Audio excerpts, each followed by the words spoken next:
ఇట్లు మీ సతీష్ వీరంశెట్టి ఛానల్ చూస్తున్న ప్రేక్షకులందరికీ నమస్కారం. ఈరోజు మనం ఒక ఆధ్యాత్మిక ప్రదేశం చూడబోతున్నాం. దాని గురించి విశేషాలు కూడా తెలుసుకుందాం. మానవుని కర్మ సిద్ధాంతం గురించి చెప్పే ఒక అద్భుతమైన గీత, శ్రీకృష్ణ వారు బోధించిన గీత భగవద్గీత. అలాంటి భగవద్గీతకు సంబంధించి భారతదేశంలో ఉన్న తొలి స్తూపం భగవద్గీత స్తూపం ఇక్కడ తెలంగాణలో హైదరాబాద్ నుంచి వరంగల్ వెళ్లే మార్గ మధ్యంలో ఆలేరు నుంచి జీడికల్లు వెళ్లే మార్గంలో 5 కిలోమీటర్ల దూరంలో ఉన్నటువంటి షారాజీపేటలో నిర్మాణం జరిగింది. ఆ నిర్మాణకర్తలు శ్రీమతి గట్టు నర్మదా వేణుగోపాలరావు గారి దంపతులు 4 ఎకరాల వైశాల్యంలో నిర్మాణం చేశారు. వాటికి సంబంధించి వారు ఏ సంకల్పంతో నిర్మాణం చేశారు, వాటికి సంబంధించి అన్ని వివరాలు తెలియజేయడానికి ఈ గీతాస్తూపం యొక్క నిర్వహణ బాధ్యతలు చూసుకుంటున్నటువంటి గీతాస్తూపం రాములు గారు మనతో ఉన్నారు. ఆయన దగ్గర నుంచి పూర్తి వివరాలన్నీ కూడా తెలుసుకునే ముందు ఇట్లా మీ సతీష్ వీరంశెట్టి ఛానల్ సబ్స్క్రైబ్ చేసుకోండి, లైక్ చేయండి, కామెంట్ చేయండి.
స్వామి గట్టు స్వామి గారు ప్రపంచంలోనే మొదటిసారి అంబేద్కర్ స్థాపించి మన భారతదేశంలో కూడా ఉండాలని చెప్పి ఆయన సంకల్పం చేత ఈ సారాయణపేటలో ఇక్కడ మనకు తొలి స్థూపం స్థాపించారు.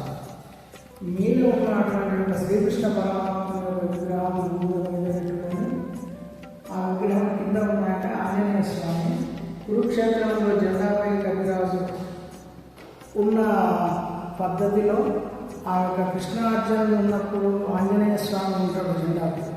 ఆ ఆంజనేయ స్వామిని ఇక్కడ స్థాపితం చేసుకొని ఆ తర్వాత మన భారతం రాసినటువంటి ఆయన వ్యాస మహర్షి భారతము రాసిడమే కాకుండా మన భారతముకు మూల పురుషుడు కూడా అటువంటి వ్యాస మహర్షిని పెట్టుకున్నాడు స్వామి. ఆ తర్వాత ఈ ముగ్గురు మనకు పీఠస్థులు. ఒకరు ఆదిశంకరాచార్యులు ద్వైత పీఠస్థులు, తర్వాత మధ్వాచార్యులు ఈయన ఆదిశంకరాచార్యులు అద్వైతము, మధ్వాచార్యులు ద్వైతము, భగవద్ రామానుజాచార్యులు విశిష్టాద్వైతం.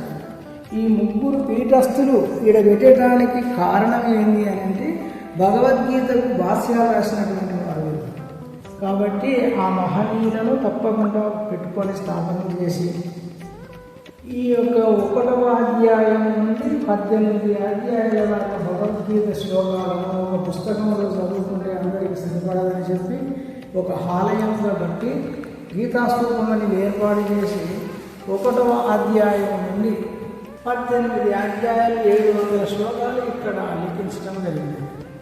అట్లా పెట్టడం ఒక విశిష్టత అయితే, ముఖ్యంగా ఒక్కొక్క శ్లోకము ఇత్తడి పలక మీద పెట్టి మనకు ఎన్ని సంవత్సరాలైనా కూడా అవి ఏమి చెక్కు చెదరకుండా ఇత్తడి పలకల మీద పెట్టండి. అదొక విశిష్టత. రెండోది, ఒక్కొక్క శ్లోకానికి 2 స్కాన్లు పెట్టండి. ఏంటిది, తెలుగులో ఒక వీడియో, ఇంగ్లీష్లో ఒక వీడియో పెట్టి ఆ స్కాన్ చేయండి. ఆ యొక్క శ్లోకాన్ని చదువుతాడు. ఆ శ్లోకాన్ని స్వామి చదివి యూట్యూబ్లోకి పోతుంది. దానికి స్కాన్ చేస్తే ఇది ఇంగ్లీషు వచ్చిన వాళ్ళు ఇంగ్లీషు, తెలుగు వచ్చిన వాళ్ళు తెలుగు, అట్లా స్కాన్ చేసేదానికి అవకాశం పెట్టిండు స్వామి. అది కాకుండా ఎవరు పడితే ఏ శ్లోకాన్ని తీసుకుంటారో కాకుండా కూడాను ఇక్కడ మనకు స్కాన్ చేయండి, మీ అదృష్ట శ్లోకాన్ని పొందండి. ఈడ మనం క్యూఆర్ బోర్డు మీద చేసినట్టు దీని కనుక మనం తీసుకుంటే స్వామి మనకు 700 శ్లోకాలలో ఏ అధ్యాయము నెంబరు అందులో ఒక శ్లోకం నెంబర్ పడుతుంది మనకు. మరి అక్కడికి పోయి దాన్ని తీసుకోవాలి మళ్ళీ. అప్పుడు తీస్తే యూట్యూబ్లోకి వచ్చేసి చెప్తాడు, స్వామి శ్లోకం చదువుతాడు, ఆ తర్వాత దాని భావం చెప్తాడు. మొదటిసారి సెప్టెంబర్ 23లో ప్రతిష్టాపన జరిగింది. పోయినసారి గీతా జయంతి కూడా జరుపుకున్నారు. అప్పుడు తొలిసారి సెలబ్రేషన్ స్వామి. ఇది ఎప్పటికి మాత్రం స్వామి అమెరికాలోనే ఉంటాడు, వస్తుపోతుంటాడు కార్యాలు.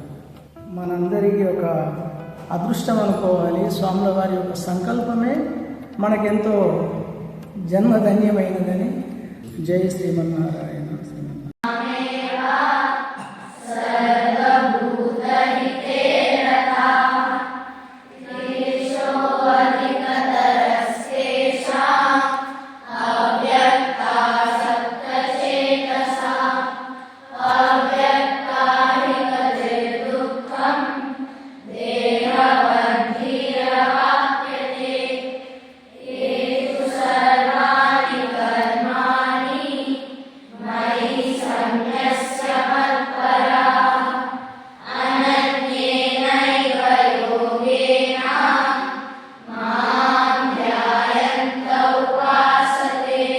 మన భక్తులందరూ కూడా ఈ భగవద్గీత స్తూపంలో స్కాన్ చేయండి, మీ అదృష్టాన్ని శ్లోకాన్ని పొందండి అని క్యూఆర్ కోడ్ పెట్టారు.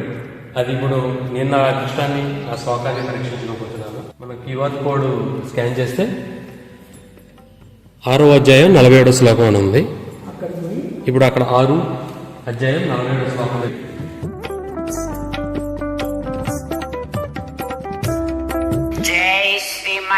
శ్రీమన్నారాయణ.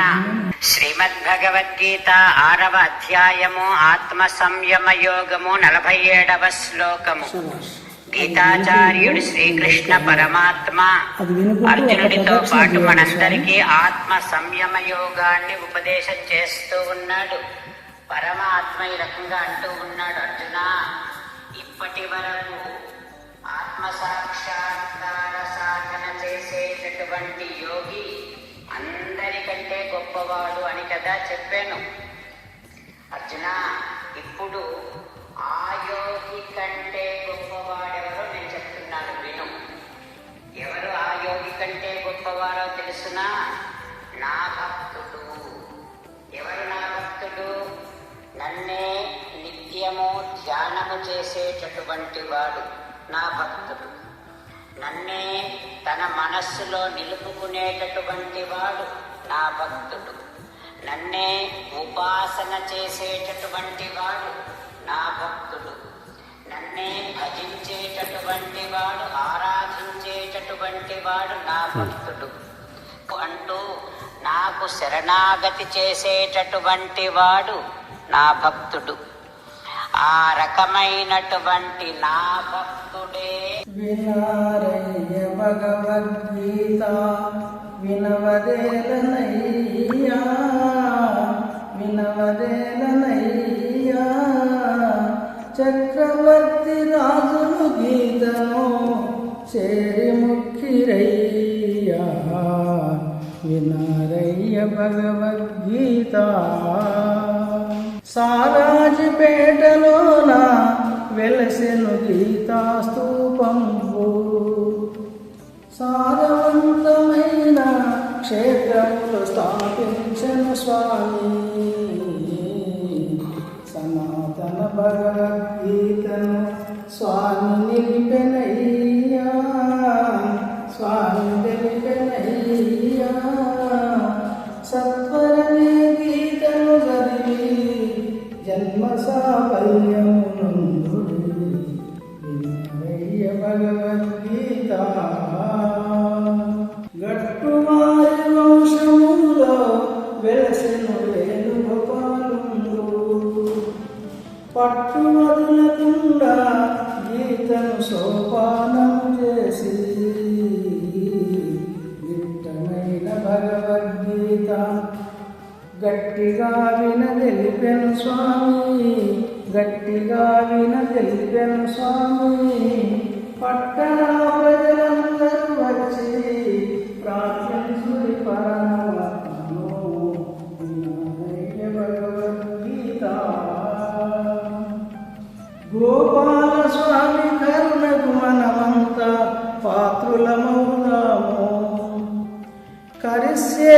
దర్శనం తవహని నోరార వేడుదాము వల్లదనకు భగవద్గీత మళ్ళీ దొరకదయ్యా మళ్ళీ దొరకదయ్యా కర్పూర దీపము తీరు కాలమగదయ్యా భగవద్గీత తను మనదనులను స్వాగతించిన చాలయ్యా నేనన్నది లేకుండా పనులు జరిపించగలనయ్యా తను మనదనులను స్వాగతించిన చాలయ్యా నేనన్నది లేకుండా పనులు జరిపించగలనయ్యా స్వామి వెన్నుదట్టి ఉండగా వెన్నుదట్టి ఉండగా పాటగా రాసి ముంచి రాసు పాడని కొరకు వినరయ్య భగవద్గీత వినవదేలనయ్యా వినవదేలనయ్యా చక్రవర్తి రాజు జీదను చేరి ముక్కిరయ్యా వినరయ్య భగవద్గీత సర్వం శ్రీకృష్ణార్పణమస్తు జై శ్రీమన్నారాయణ. మన రాములు గారు గీతాశ్రమం సంబంధించిన అన్ని వివరాలు తెలియజేశారు. వీటిలన్నీ తెలుసుకున్న భక్తులు, ఛానల్ సబ్స్క్రైబ్ చేసుకున్న భక్తులు, వీక్షించిన ప్రతి ఒక్కరు కూడా ఈ గీతా స్వరూపాన్ని ఖచ్చితంగా దర్శించుకొని ఆధ్యాత్మిక భావాలను పెంపొందించుకొని ఆ గీతలోని సారాంశాన్ని నిజ జీవితంలో కూడా మనం అనుసరించి ప్రపంచానికి మంచి జరిగే విధంగా మనందరం అనుసరించాలని, ఈ ఆధ్యాత్మిక ప్రదేశాన్ని మీరందరూ కూడా వీక్షించాలని మనస్ఫూర్తిగా కోరుకుంటున్నాను. అలాగే శ్రీకృష్ణ పరమాత్మ వారి దివ్య ఆశీస్సులు అందుకుని ఇక్కడికి రావడానికి మీకు కింద కామెంట్ బాక్స్లో ఆ గీతా స్తోత్రం యొక్క లొకేషన్ కామెంట్ రూపంలో పెడుతున్నాను. ఆ కామెంట్ చూసుకుని ఆ లొకేషన్ ఫాలో అయ్యి అందరూ ఇక్కడ రావాలని మనస్ఫూర్తిగా కోరుకుంటూ జై శ్రీమన్నారాయణ, జై శ్రీకృష్ణ.